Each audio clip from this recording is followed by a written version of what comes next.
ఆంధ్రప్రదేశ్ రాష్ట్ర ఎన్నికల్లో ఇప్పుడు పిఠాపురం కీలకంగా మారుతోంది. జనసేన అధినేత పవన్ కళ్యాణ్ గారు ఎక్కడి నుంచి పోటీ చేస్తున్నారు.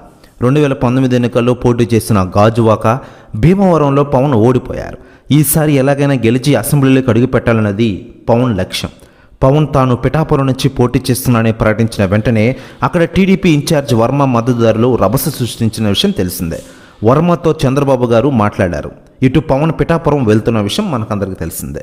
ఇక ఇదిలా ఉండగా పవన్ కళ్యాణ్ గారు పిఠాపురం నుండి పోటీ చేస్తుండడంతో టీడీపీ జాతీయ ప్రధాన కార్యదర్శి నారా లోకేష్ గారు స్పందించారట. ఆయన మాట్లాడుతూ పవన్ కళ్యాణ్ గారు ఈసారి ఎన్నికల్లో పిఠాపురం నుంచి అత్యధిక మెజారిటీతో గెలుస్తారు.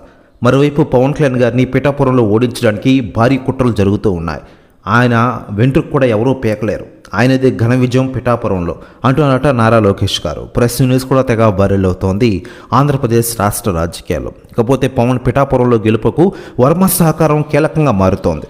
2014 ఎన్నికల్లో తెలుగుదేశం, బీజేపీ, జనసేన కూటమి పైన వర్మ 47,000 ఓట్ల మెజారిటీతో గెలుపొందారు. దీంతో ఈసారి సీటు రాకపోతే స్వతంత్ర అభ్యర్థిగా పోటీ చేయాలని మద్దతుదారులు డిమాండ్ చేస్తున్నారు. కానీ చంద్రబాబు సూచన మేరకు పనిచేద్దామని వర్మ నచ్చజెప్తున్నారట. అటు వైసీపీ నుంచి వంగా గీత పోటీలో ఉన్నారు. ముద్రగడ పద్మనాభం పిఠాపురంలో ప్రచారం చేసే అవకాశం ఉంది.